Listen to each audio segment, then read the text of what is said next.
Good afternoon and happy Saturday. Checking my levels here. Yeah, they look okay. Um, I have another update. There's a few things here. It's been kind of an interesting week. First of all, a bunch more videos have been uploaded from Hoik in 2019 from a QA session that Eric Faulkner did then, and I actually wrote things down this time that I want to talk about because I think there's a few tidbits that are worth looking into. One very important one is about the song You're a Woman.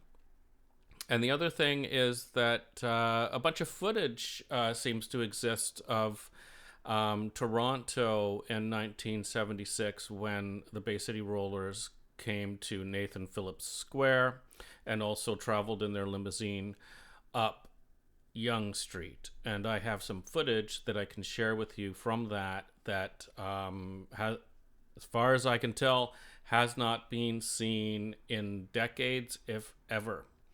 And so I thought it was important enough, this one piece, that I would secure it and provide it, because I want to talk about how these kinds of things affected the band and what was going on and what the band members have written about scenes like that. And we will get to that. So lots of interesting discussion with Eric Faulkner. Thanks to all the people that asked all the interesting questions. The first thing I wanted to talk about is, and this is the second time that he's mentioned recording to tape, like analog tape versus recording digitally. And he mentions that, there's that warmth that is in the tape. And I think digital recording is getting a lot better because generally the analog to digital converters and the digital to analog converters are just getting better and better and better. Like when the CD format came out, apparently the very first Sony CD player had a very good digital to analog converter, but it also had an analog filter on it, not a digital filter. And we use digital filters now. But there's a whole bunch of stuff around all this. It has taken way too long for digital music to sound good, but I think it does sound very decent now. And as a matter of fact, the Arista package of the 5 Bay City Rollers CDs, should have been more, but whatever, sound very good. I have absolutely no complaints. Now I have a decent DAC, so that helps, but if the source isn't good, you're never going to make it good, right? So yeah, but the other thing I wanted to talk about that is that equipment has a huge impact on the type of music that is recorded. And because digital had some problems and sounded a little bit sharp early on, guitar, I think it's had an impact in the sense that guitar music has started to move away, and it's more like digital inputs like digital synthesizers and digital beats and all this other stuff, right? And when you go back to that huge era of rock and roll, the other thing is everything was being played through tubes, and you would turn it up and you would get some added distortion through the tubes, harmonic distortion. And everyone has disagreements on whether that's good or bad. But if you grew up in that era like I did, like I had one of the first amps that we had that I remember was an old tube amp. And I would generally turn it up until it distorted just the way I wanted it to distort. And I think a lot of people grew up like that. And what reminded me of this was that I was showing off my Harbeth speakers to a person and, getting the amp up nice and high. And he's like, "You really listen loud." And I'm like, "I do." And he said, "You're looking to get the distortion that you used to get." And I had to stop and think about that. And I was like, "You're absolutely right." So maybe I'll invest in a tube amp for my stereo. My point is that when albums are being produced, they are being tested against the given equipment at the time. And so it may be that they are listening to it through tube amps way back then, right? And they're going to master it around that too. And then everything changes, and then you have solid state amps. And then today we have solid state, but then also digital and all this other stuff. But I think I don't know that it's still the case that you have to move stuff to tape to get that warm sound. But definitely, like, it really changes. Equipment has a huge effect on music. The simple tube guitar amp changed music completely. You went from having to have generally a large band to get sound to get loud, right? To having two guitarists, maybe one, and you had stand up bass, and then that became electric bass, right? Where now you could shake an entire stadium, with a person playing bass. But anyway, uh, yeah, that was the first thing. Um, he was asked about his favorite songs. And I mentioned before, Strangers in the Wind is one of his favorite songs, like songs that he wrote for the Bay City Rollers. Um, I'd like to know about his modern sets of music, what he appreciates the most. But hopefully we'll get that. I know a lot of people just want to hear about the Rollers, right? But his least favorite, well, the one he was unhappy with was "Where Will I Be Now," which he said was their first flop in the United States, right? And yeah, I would have chosen some other things off of that album to release, but hey, um, he was asked if he minds people doing covers of his songs, and of course he appreciates it, and it can be very beneficial. And I'm shocked that some artists haven't picked up a lot of the songs that he's written. But we have to understand what the music industry is today. Like, it has just changed so much. Like, harmonies hardly even exist, in popular music a lot of times. But and he did mention and Eddie Kendricks doing a cover of "Maybe I'm a Fool to Love You," and he mentioned that that may be why that song made it onto the U.S. Greatest Hits album, because it was a hit for Eddie Kendricks, and I think it was a regional hit. Because I run across people online sometimes, and they just know that song so well, the Eddie Kendricks version. So I find that very interesting. He was asked about becoming big in the United States and how he felt about that. And one thing he mentioned was that Saturday Night, which was the big and continues to be the big hit, was on the old Bell Records contract, and the band shared a 2% royalty for that. So 2% across 5 people at that point in time for Saturday Night. There was something else that he mentioned. I think it's horrible that they let off with Saturday Night, but then other people are like, well, it worked. It worked for them. But I've said before, but then you're getting this band that has totally grown up since then. Like, "Maybe I'm a Fool to Love You" is like just so many light years past that, I'm trying to think what else he had mentioned with that. I felt that there was something else, but I guess not. If I remember, I'll come back to it.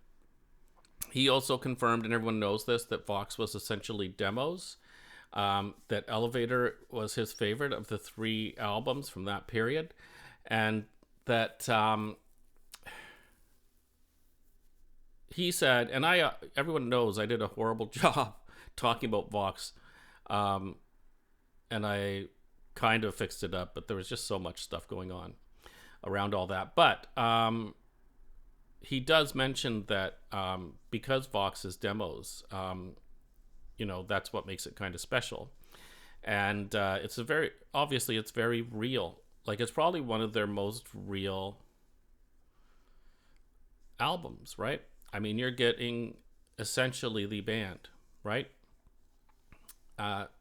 So that was very interesting to hear him talk about that. And of course, I could talk for hours with him about these things. There was some mention about, so Vox, he says, walked into Arista Studios and threw down the tapes, I guess, for Vox, and said, here's your last album. And because Arista had a 50% control artistically over the band, they did not pick it up for the United States. And so that's why you just, I mean, it's a very rare album, somewhat rare album. You have to pay a bit to get that now, right? And he was mentioning that because of that 50% artistic control, not with Vox, but with some earlier albums, he was mentioning that Woody and Les were writing more music later on, but they were limited to the number of songs that could be put on the album by Bay City Rollers because they were being forced to pick up these other songs, which is what a complete mess. Every time I learn something more, I am just shocked with the ineptitude at Arista. And that's going to lead us into the next thing that I want to talk about. I want to make sure I finish this first. Yes, I did finish that. So, moving on to the next topic. And this was part of the Q&A session, and I think it's really huge. Well, it's really huge for me. So, the song You're a Woman, every person that comes into my life, with the exception of a few, when they've heard that song a few times, they will remark, wow, this is a great song. And they often ask, so what exactly is it about? You know, because there's a story there. And essentially the story in the song that was actually published is, you know, we assume a man is meeting up with someone from his youth. And she's essentially saying, you know, I'm a woman now, I'm not a kid. This relationship's not going to go anywhere.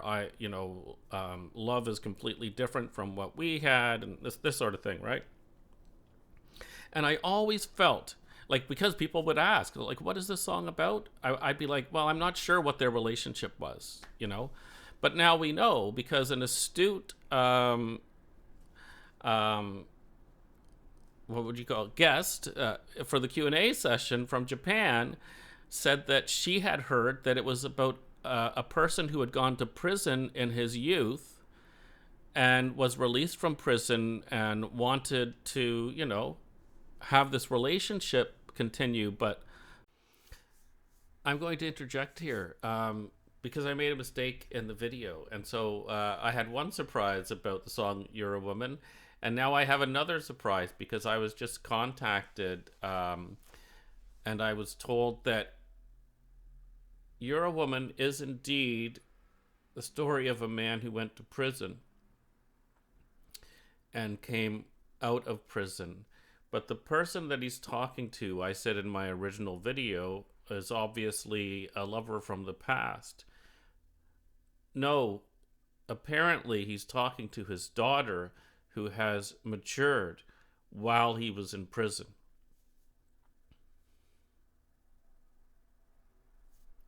Whew. It's making me emotional. I mean, if you've had children, I thought it was a heavy song before. It's completely different and heavier. Like, wow.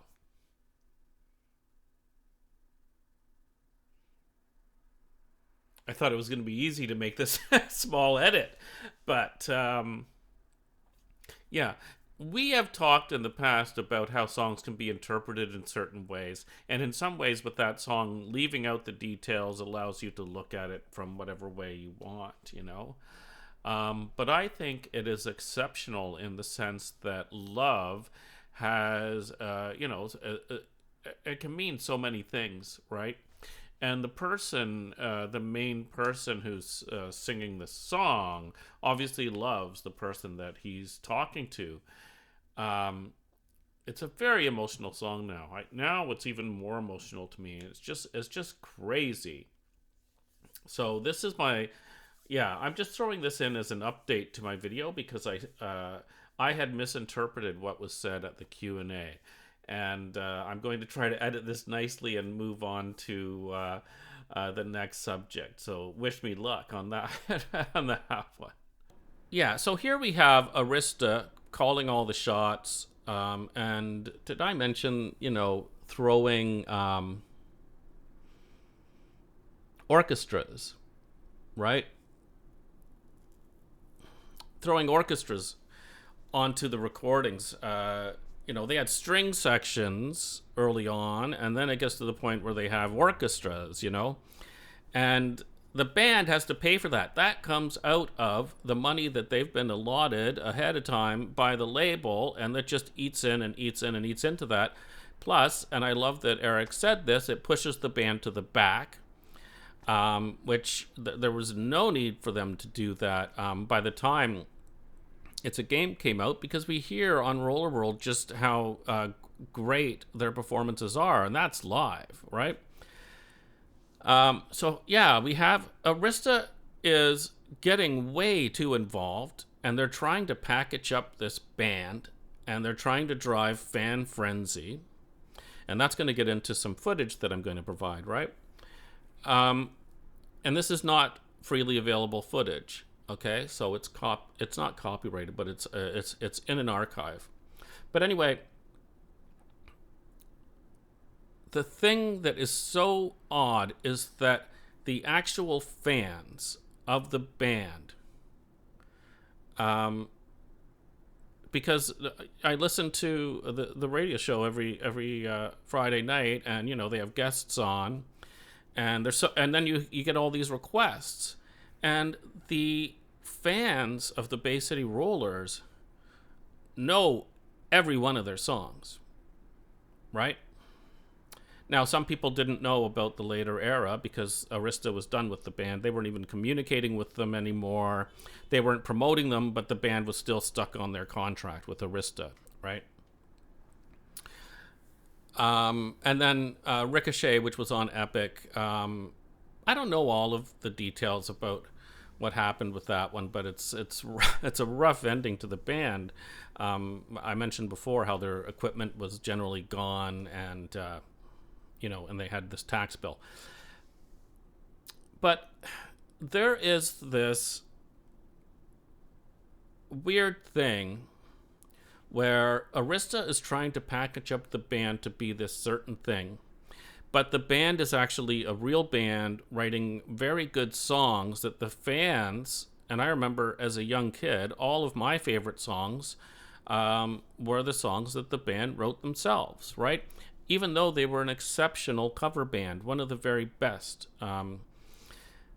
They just, you know what it is. When they came out, they were compared to the Beatles, and Eric mentions that, he doesn't seem pleased about that. But I want to say something. So the Beatles were great musicians. George was a great guitarist who could jam with the best of them. John was kind of unique because he learned on banjo first and then moved to guitar, so he had this different kind of flair. We all know that Paul McCartney can write bass lines, melodic bass lines. Don't get me started. And Ringo had this feel that I've talked about in the Bay City Rollers before, how Alan and Derek had this feel for a rhythm, and that was a huge part of their early success, right?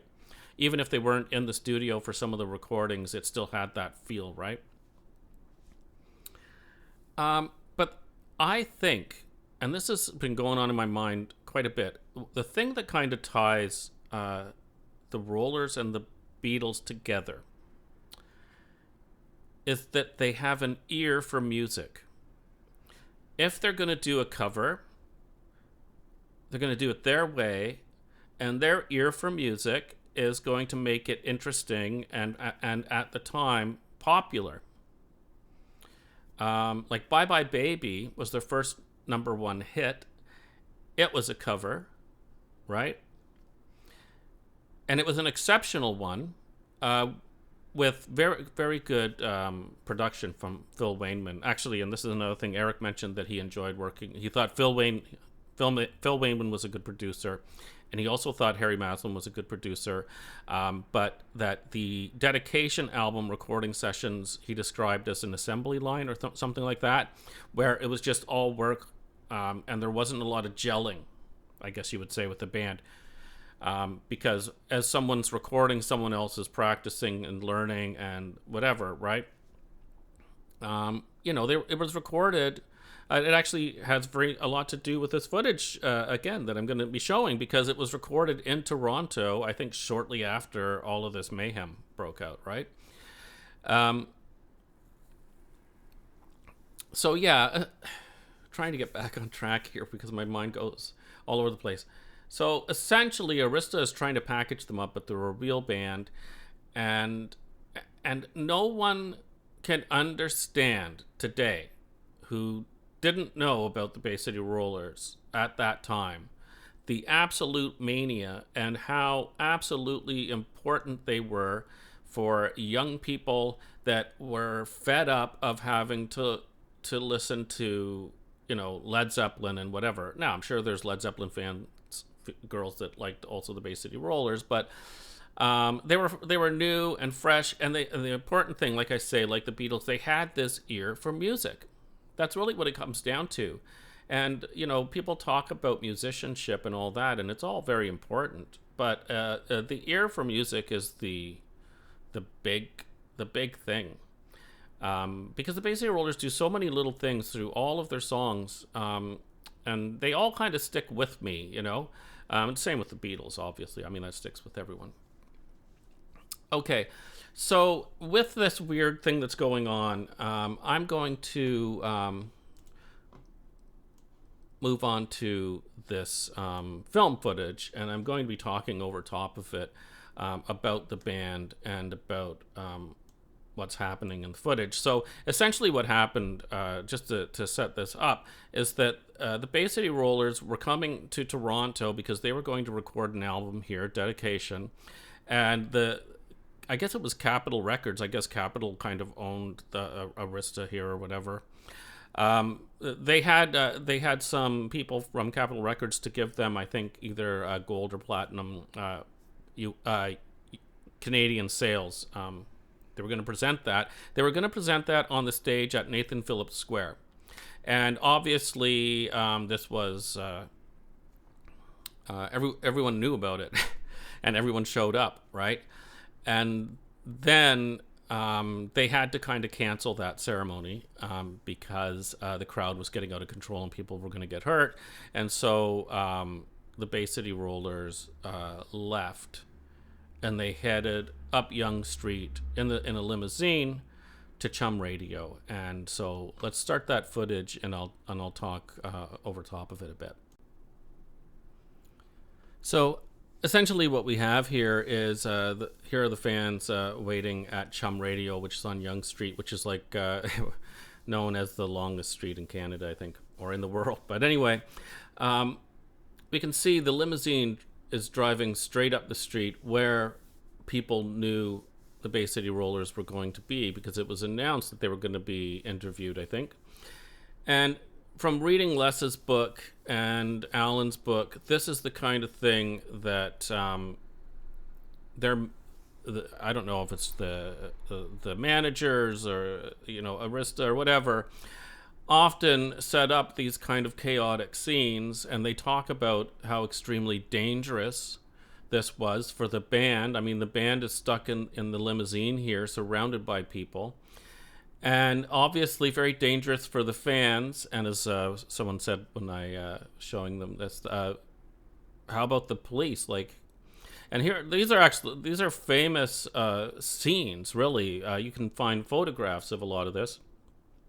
But this is the first time I've seen this footage, and it's an example of how chaotic it was.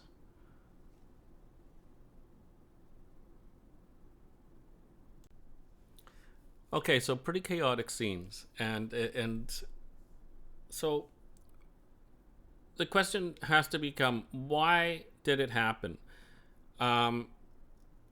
Sometimes the media just drives people into a frenzy over something. There's a very good book, I think I mentioned it before, about the mods and the rockers. Folk Devils and something else. I forget what it's called. But it generally says how the mods and the rockers thing really got out of control because the media found out about a little bit of trouble and they just blew it into something bigger, right? And I'm sure part of that with the rollers, well, record labels want their money. It's a young band, good looking. The most important thing I think is fresh. They were a fresh looking band in the sense that it wasn't, some guy on stage who's, well, let's just say there was a lot of sleazy looking people on stage, right? That for a young girl in particular, I guess, might not be that attracted to that, right? And also, for a young kid like me, I was kind of like used to the Beatles and Chuck Berry and Motown and kind of like, I guess that they had a little bit of, they all had kind of like a sophisticated kind of look to them.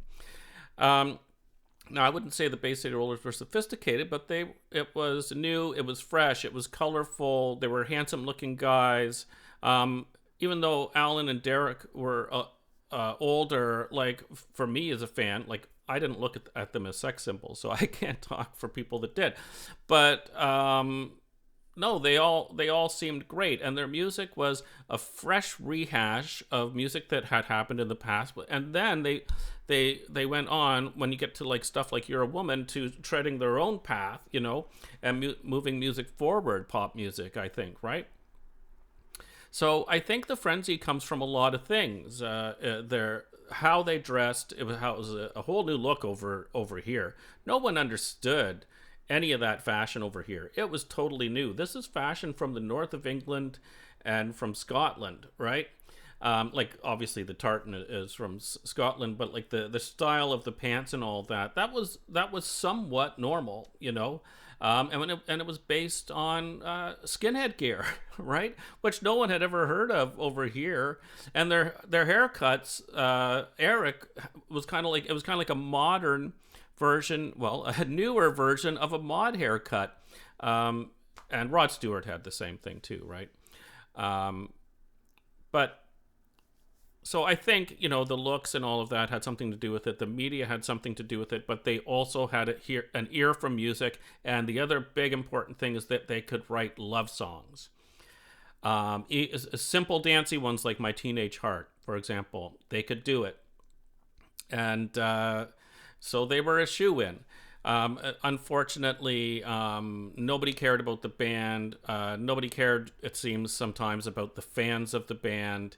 Everyone was put in risky situations. That was the normal thing. And that also kind of killed the band in the sense that everything had to be this big, exciting thing instead of just releasing a record with good songs on it that people enjoy.